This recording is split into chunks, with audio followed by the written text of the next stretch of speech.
کل میں نے ہمارے ایک مخلص ہیں، وہ اپنا نیا مکان بنا رہے ہیں، 3 مکان بنا رہے ہیں ان کی فیملی۔ میں نے انہیں ایک عمل بتایا، آج آپ کو ہی بتاتا ہوں، طرفت عین پہ یاد آئی بات۔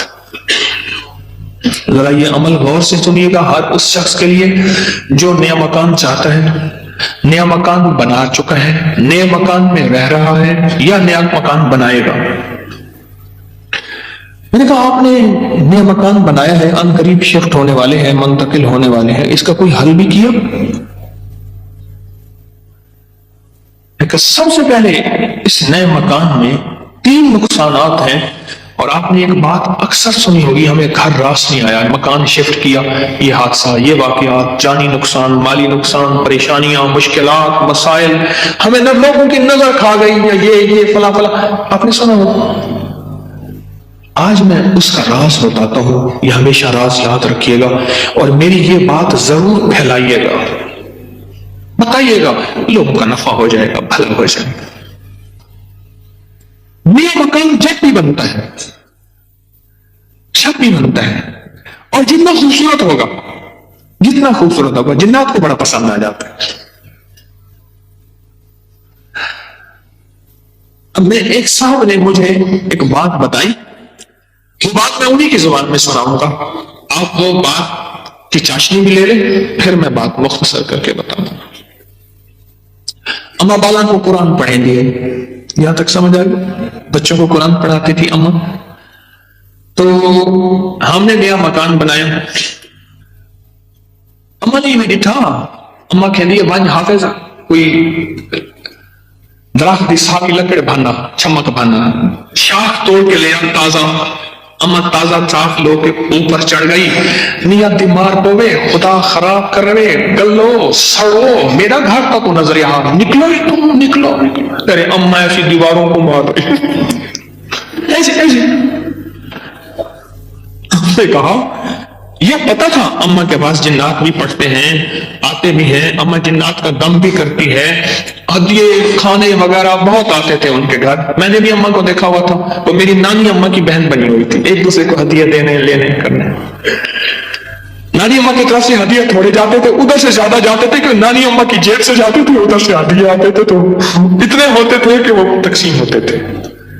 تو کہ نانی اماں، میری اماں نے نا معلوم کہ ہانپتی کانپتی اماں آ گئی، کہہ رہے بس نکل گئی۔ اماں کیا ہے؟ کہہ رہے نیا مکان بنایا، ان کو اچھا لگا، گزرے جا رہے تھے، اوپر جو سیڑھیوں کی بمپی تھی وہاں جا کے انہوں نے اپنا ٹھکانہ لگا دیا، مٹی لینے پہ ہاں اپنی اپنا سامان لگا رہے تھے، تو مجھے نظر آ گئے، نکال کے آئی ہوں۔ اچھا یہ ایک نہیں کئی واقعات ہیں۔ آپ کے گھر میں بہترین گھر بنا، بہترین گھر بنا، اور آپ کے گھر میں گندی کیچڑ کے 5-10 کتے، جو گرمیوں میں نا آپ نے دیکھا ہوگا نالیوں میں کتے بیٹھے ہوتے ہیں، بڑی ساری زبان نکال کے ہانپ رہے ہوتے ہیں، گندی نالی میں پانی گزر رہا ہوتا ہے تو ان کا جسم کچھ ٹھنڈا ہوتا ہے، اور گندی نالی والا کتا جب اٹھ کے نا اپنے بدن کو چھاڑتا ہے تاکہ کیچڑ وغیرہ، آپ کے گھر میں کتوں کا ریوڑ گھسائے گندے، تو گھر میں کیچڑ ہوگی یا عطر کی بارش ہوگی؟ بدبو، غلاظت، نجاست، خباثت، یہی کچھ ہوگا، کیا ہوگا؟ جس گھر میں شیاطین آ جائیں اور شیاطین کا پورا قافلہ آ جائے اور فیملی آ جائے، جو کہ ہر بیت الخلاء میں ہوتی ہے، خبث اور خبائث، مذکر اور مؤنث، مائی اور جوان، ہر بیت الخلاء میں ہوتے ہیں۔ جو جتنا بیت الخلاء کو ٹائلیں لگا دے، لگژری بنا دے، ہمیں دھوکہ ڈال دیا اس ٹائلوں نے اور شیشے نے اور کمکموں نے۔ میرے کملی والے نے فرمایا ہر بیت الخلاء میں فیملی رہتی ہے۔ بھائی میاں بیوی ہوگی تو بچے ہوں گے نا، تو میں فیملی ایسے تو نہیں کہہ رہا، خبث اور تو سب سے پہلے تو جنات، شیاطین۔ دوسرا جو ہوتا ہے، جو روگ لگتا ہے، دوسرا جو روگ لگتا ہے وہ خص مزدور اور لیبر کا روگ لگتا ہے۔ غور سے سنیے گا، کتابوں میں لکھا ہے اپنے دھونے سے اپنے پڑوسی کو تکلیف نہ دو، اگر تم نے کوئی مسالہ دار چیزیں، اسپائسی چیزیں، لذیذ چیزیں بنائی ہیں اور تمہارے پڑوسی کو یہ قدرت حاصل نہیں، تو اس کو تکلیف نہ دو، پانی شوربے میں زیادہ ڈال دو، کچھ اس کو دے دو۔ اور کتابوں میں یہاں تک لکھا ہے کہ پھلوں کے چیزوں کے چھلکوں سے پڑوسیوں کو تکلیف نہ دو۔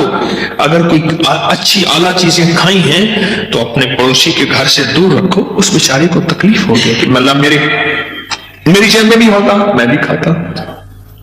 یہ جو غریب لیبر آتی ہے، لیبر تو غریب ہی ہوگی نا، مستری مزدور، ان کی نظر کھا جاتی ہے، ان کی نظر کھا جاتی ہے۔ میں نے بکریاں رکھی، 8 بکریاں تو ذبح ہو گئی اور لیبر کھا گئی، 9 جو ہے آ کر حرام ہو گئی، وہ چھری کے نیچے بھی نہیں آئی۔ میں نے کہا نکالو یہاں سے بکریاں، 8 تو چھری کے نیچے آئی اور 9 جو ہے وہ خود حرام ہو گئی۔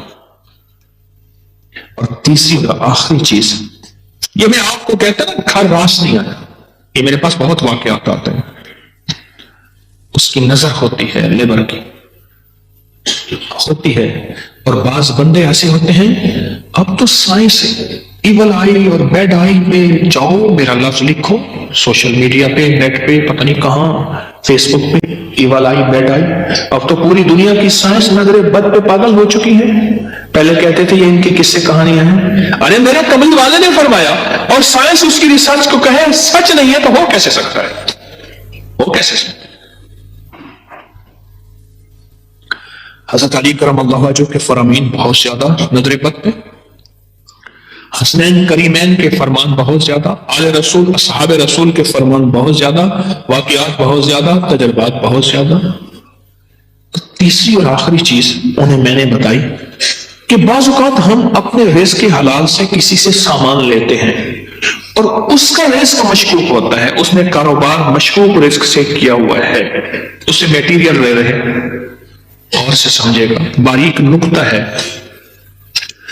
ہم نے اس سے جو میٹیریل لیا وہ رزق مشکوک ہے اس کا۔ اس کی دلیل میں دیتا ہوں آپ کو، میں ایک بات کہا کرتا ہوں، آپ نے شاید سنی ہوگی کہ اگر میں محسوس کرتا ہوں میرا رزق مشکوک ہے تو اس مشکوک رزق سے کبھی روزے نہ رکھنا۔ میں آپ کو اکثر عرض کرتا ہوں، کسی ایسے بندے سے جس کا رزق طیب طاہر حلال ہے، اس سے ادھار لے لے، ٹھیک ہے؟ اس سے ادھار لے کر جس کا رزق طیب طاہر حلال ہے، اس سے روزے رکھ اور اپنے پیسوں میں سے وہ ادھار چکا دے، رزق کا اثر ہوتا ہے۔ ایک بزرگ کہتا ہوں، میں نے دعوت کھائی، 1 مہینے تک میرے جی میں آیا کہ میں کوئی گناہ بدکاری کروں، صرف ایک دعوت کھائی تھی۔ واقعات یہ 3 عوامل ہیں، 3 فیکٹرز ہیں بڑے، جو گھر کے اندر کہتے ہیں کہ گھر راس نہیں آیا۔ اس کا حل کرنا ہے صدقات، خیرات، اعمال، تسبیحات اور ذکر کے ذریعے، اس کا حل کرنا ہے۔ صدقات، خیرات، اعمال، ذکر اور تسبیحات، اس کا حل کرنا ہے۔ اب یہ سنتے جائیے، غور سے سنیے گا، توجہ سے۔ نئے گھر میں جب بھی داخل ہو، سب سے پہلے تو یہ سوچیں کہ میں گھر کس رزق سے بنا رہا۔ یاد رکھیے گا، مشکوک رزق، یا آپ نے ایسا موضوع چھیڑ دیا کہ اس موضوع کو مجھے کچھ بتانا پڑے گا۔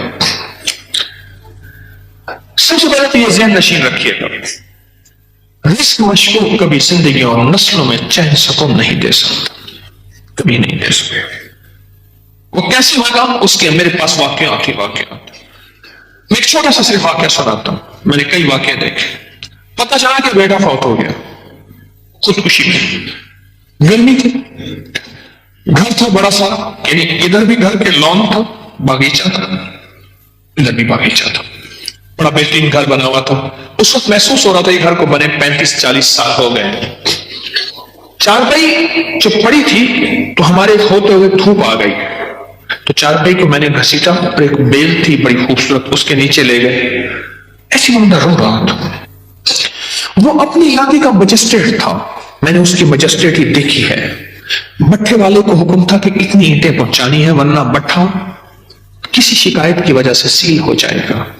سیمنٹ والے کے ذمے تھے کہ اتنی سیمنٹ کی بوریاں پہنچانی ہے ورنہ تو 2 نمبر سیمنٹ بیچ رہا تجھ پہ آبجیکشن لگ جائے گا. ریت والے، اینٹ والے، ہر میٹیریل والے کے ذمے تھا کہ تو نے پہنچانا ہے.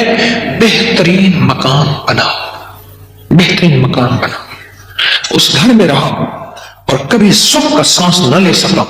بیوی مر گئی، بیٹا اڑ گیا کہ میں نے ماں کو گھر میں دفن کرنا ہے. جو گھر کے پچھلی طرف کا باغیچہ تھا وہاں ماں کی قبر تھی، اور خودکشی مر کے کہنے لگا مجھے ماں کے قدموں میں دفن کرنا ہے. 2 قبریں گھر میں بنی ہوئی تھی. بیٹھا ہوا تھا، ریٹائر، مر گیا اور پھر اس کا کوئی وارث نہیں تھا. وہاں پتہ چلا اس شہر میں کہ ہمارے مرشد آئے ہیں. کچھ لوگوں کو بھاگ آئے. ایک بابا آیا ریٹائر. تو میں نے کہا بابا جی مرشد بس میرے گھر چلے، دعا کر دیں، کھانا کھا لیں. میں نے کہا کس لیے؟ میری دعائیں ہوں گی. میں نے کہا ایک چیز پہ دعا دوں گا کہ اس بابے کی آپ نے خدمت کرنی ہے. تو خود بھی بابا ہے، اس کی خدمت کرنی ہے، اور اس بابے کی موت تک وہ بزرگ بابا وہ بھی زندہ ہے، اس کی خدمت کرتا رہا اور وہ دعائیں دیتا رہا. میرے اپنے چھوڑ گئے کہ حکیم صاحب تو آیا اور کسی کو خدمت پہ چھوڑ گیا کہ میری چارپائی دھوپ پہ پڑی ہوتی تھی، میرے اندر سکت ہی ختم ہو گئی. ایک بڑھاپے نے مارا، دوسرا غموں نے مارا. بڑا لمبا واقعہ ہے. سب سے پہلے رزق کے حالات نسلوں کے لیے راحت ہے. اور دوسری چیز ہمارے ایک جاننے والے ہیں، ان کی زندگی میں مسائل ہی مسائل ہیں، مشکلات ہیں، غم ہی غم ہیں. اس غم کو وجہ الیکٹریشن آیا، تھوڑا سا کام کیا، اس کا ہاں تجھے پیسے دوں گا. بجلی والے کا، پلمبری والے کا، مرمت والے کا کوئی کام ہے، دھوبی کا، فلاں کا فلاں، اس نے کہا پیسے دوں گا. اور اگر اس نے پیسوں کا اصرار کیا تو اس کو دھمکایا، ڈرایا. چھوٹے چھوٹے لوگوں کے پیسے کھاتا گیا. نسلوں میں غربت، تنگ دستی نے گھیر لیا. ہم اسے اعمال پوچھتے ہیں. اور رزق وہ ہوا جو کالا ہوا، دھن کالا ہوا، اور جس میں غریبوں کی آہیں ہوئی.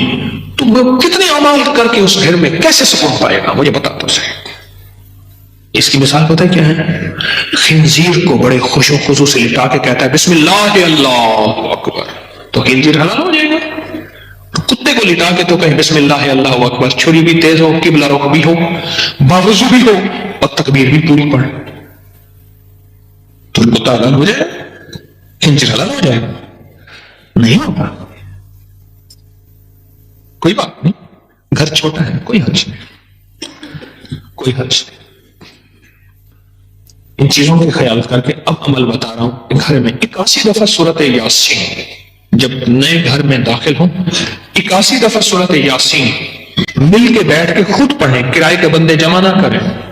81 دفعہ سورت یاسین، اول آخر 7 بار درود پاک، ہر دفعہ بسم اللہ الرحمن الرحیم مل کے پڑھ لیں. ایک دوسرا، ہر کونے میں 11 دفعہ آیت الکرسی مل کے پڑھ لیں. کوئی اس کونے میں گھر کا بندہ پڑھ لے، کوئی اس کونے میں. گھر کے چاروں کونے میں 11 دفعہ آیت الکرسی، اور ایک دفعہ گھر کے درمیان میں 11 دفعہ آیت الکرسی. 2 اور گھر کے چاروں کونے میں 3 دفعہ اذان، 3 دفعہ اذان. یہ جو اذان ہم نماز کے لیے کہتے ہیں، پڑھتے ہیں. ایک ہے اذان پڑھنا، ایک ہے اذان دینا. اذان دینے کے لیے انگلیوں میں اونگلیاں ٹھوسنی پڑتی ہیں، قبلہ رخ بھی ہے، مسجد ہے، ممبر ہے یا چبوترا ہے. نہیں، اذان پڑھنا وظیفے کی شکل میں ہے. تو 3 دفعہ اذان چاروں کونوں میں. کتنا ہو گیا یہ؟ 3 عمل ہو گیا. میں نے 5 عمل بتانے ہیں. اور چوتھا یہ ہے کہ وہاں جا کے 1 دن، 3 دن، 7 دن یا 11 دن، 1 دن، 3 دن، 7 دن یا 11 دن اتنا پکائیں کہ لوگوں کو کھلائیں، اور خاص طور پہ ان لوگوں کو جن کو اتنا اچھا کوئی نہیں کھلاتا. کتنے عمل ہو گئے؟ 4. اور آخری عمل یہ ہے کہ گھر کو مہمان کی نیت سے بنانا ہے.